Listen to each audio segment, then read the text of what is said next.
प्रिय बच्चों, आज वर्ग 5 अध्याय 11 के प्रश्न संख्या 4 हम लोग बनाने का प्रयास करेंगे।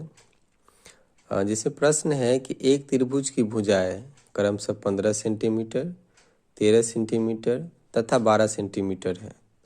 उस वर्ग की एक भुजा ज्ञात कीजिए जिसका परिमाप दिए गए त्रिभुज के परिमाप से 2 गुना है। तो पहले हम प्रश्न को समझेंगे, फिर उसको बनाने का प्रयत्न करेंगे। जैसा कि प्रश्न में दिया हुआ है कि एक त्रिभुज है जिसकी भुजा 15 सेंटीमीटर, 13 सेंटीमीटर तथा 12 सेंटीमीटर है। तो हमने एक त्रिभुज बनाया जिसमें एक भुजा जो है 13 सेंटीमीटर, दूसरा 12 सेंटीमीटर और तीसरा 15 सेंटीमीटर ले लिए, जो कि प्रश्न में दिया हुआ है।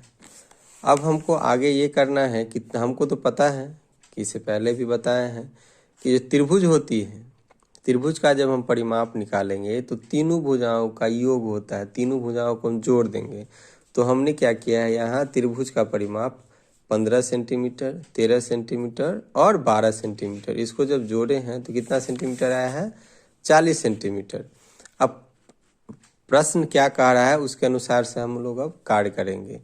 त्रिभुज के परिमाप का 2 गुना है। भुजा जब ज्ञात करें जिसका परिमाप क्या है, दिए गए त्रिभुज के परिमाप का 2 गुना है, तो त्रिभुज का परिमाप कितना निकला है, 40 सेंटीमीटर। और 40 सेंटीमीटर का 2 गुना मतलब कितना सेंटीमीटर, 40 दूना 80 सेंटीमीटर। चूंकि वर्ग का परिमाप त्रिभुज के परिमाप का 2 गुना है अर्थात 80 सेंटीमीटर है, इसलिए वर्ग का एक भुजा, तो वर्ग का एक भुजा, वर्ग में कितने भुजा होती है, 4। तो वर्ग की एक भुजा निकालने के लिए 80 में हम किससे भाग करेंगे, 4 से, तो कितना सेंटीमीटर हो जाएगा, 20 सेंटीमीटर। और चूंकि वर्ग का परिमाप होता है 4 गुने भुजा, तो 4 गुने भुजा, तो एक भुजा कितना निकाले हैं, 20 सेंटीमीटर। तो 4 को 20 से गुना करेंगे तो कितना हो जाएगा, 80 सेंटीमीटर।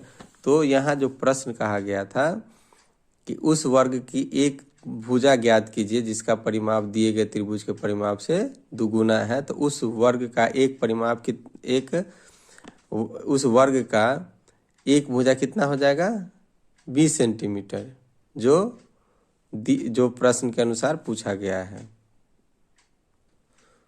उम्मीद है 4 नंबर क्वेश्चन समझ गए होंगे। अब हम लोग 5 नंबर क्वेश्चन पे जाएंगे। इसमें प्रश्न क्या है, एक आयताकार मैदान की लंबाई 35 सेंटीमीटर तथा चौड़ाई 20 सेंटीमीटर है तथा एक वर्गाकार मैदान की भुजा की लंबाई 26 सेंटीमीटर है। बताइए किसका परिमाप अधिक होगा और कितना।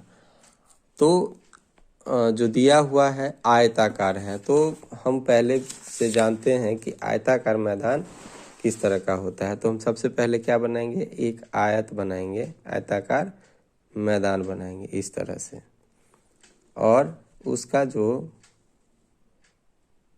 लंबाई दिया गया है कितना दिया हुआ है, 35 सेंटीमीटर और चौड़ाई 20 सेंटीमीटर। तो यहाँ लिख दें 35 सेंटीमीटर और चौड़ाई 20 सेंटीमीटर, है ना, 20 सेंटीमीटर।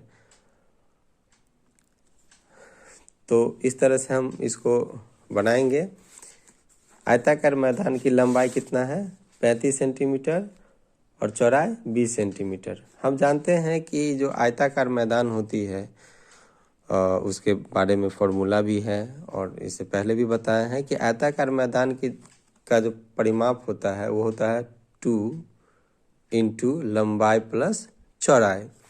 तो यहाँ पे हम डायग्राम पहले ड्रॉ करेंगे, एक चित्र बनाएंगे आयताकार मैदान की, और उसमें जो लंबाई दिया गया है वो 35 सेंटीमीटर है और जो चौड़ाई दिया गया है वो 20 सेंटीमीटर है। तो अब इसका परिमाप निकालेंगे, तो परिमाप क्या होगा, 2 इंटू लंबाई प्लस चौड़ाई। लंबाई कितना है, 35 सेंटीमीटर और चौड़ाई 20 सेंटीमीटर।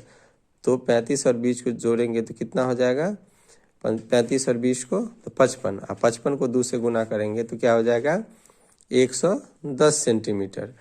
तो आयताकार क्षेत्र का परिमाप, जैसा कि पहला प्रश्न पूछ रहा है, तो उसका जो परिमाप हो जाएगा वो कितना हो जाएगा 110। अब दूसरा कह रहा है कि एक आयताकार मैदान तो हो गया, अब कह रहा है वर्गाकार मैदान की एक भुजा 26 सेंटीमीटर। तो हमको पता है, हम लोग देखे हैं, जानते हैं कि आयताकार मैदान है, मतलब जो भी आयताकार मैदान होगा उसकी जो चारों भुजा होगा वो क्या होगा, बराबर होगा। अगर एक भुजा 26 सेंटीमीटर है तो सभी भुजा कितनी सेंटीमीटर हो जाएगी, 26 सेंटीमीटर।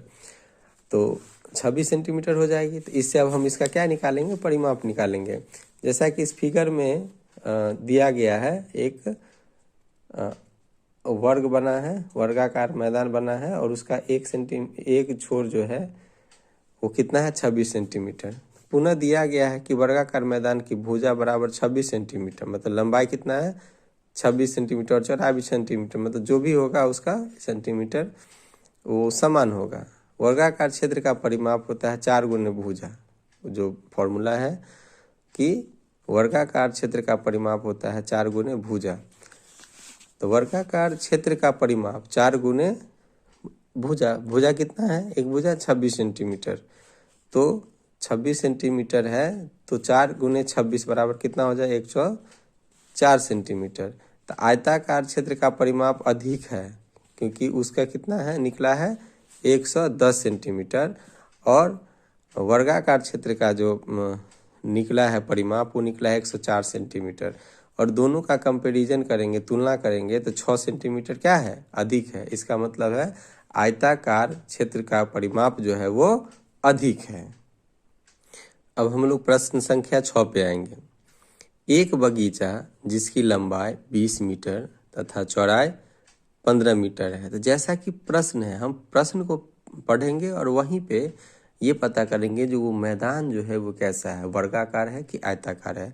तो एक बगीचा है जिसकी लंबाई अगर 20 सेंटीमीटर है और चौड़ाई 15 सेंटीमीटर है, तो जब ये लंबाई और चौड़ाई में अंतर हुआ तो इतना तो क्लियर हो गया कि पता चल गया कि ये क्या है, आयताकार मैदान है। इसके चारों तरफ बांस का घेरा लगाने के लिए 500 रुपये में से कितने रुपए बचेंगे यदि 1 मीटर घेरा लगाने का खर्च 5 रुपया है। तो पहले तो हम जो बगीचा है उस बगीचा का परिमाप निकालेंगे, उसके बाद देखेंगे कि हमारे पास 500 रुपया है और 1 मीटर का घेरा लगाने में 5 रुपया खर्च होता है, तो 500 रुपया में कितना घेरा लग सकता है और बच सकता है। तो पहले हम इसको सॉल्व करते हैं। दिया गया है कि लंबाई कितना है 20 मीटर और चौड़ाई है 15 मीटर। यह बगीचा कैसा है, जैसा कि आपको पहले प्रश्न में ही समझाए हैं कि यह बगीचा क्या होगा, आयताकार है। इसलिए बगीचा का परिमाप, तो आपको पता है कि आयताकार जो क्षेत्र होता है उसका जो परिमाप होता है वो क्या होता है, 2 गुने लंबाई प्लस चौड़ाई। तो 2 है, लंबाई कितना है 20 मीटर और चौड़ाई कितना है 15 मीटर। तो ये हो जाएगा 20 प्लस 15 कितना हो गया 35। 2 को 35 से गुना करने पे कितना मीटर आता है, 70 मीटर आता है। तो ये 70 मीटर क्या हो गया, मेरा परिमाप निकल गया। मतलब उस बगीचे का जो परिमाप है, कुल क्षेत्र है, वो कितना मीटर है, 70 मीटर। चूँकि 1 मीटर घेरा लगाने पर 5 रुपये खर्च पड़ता है।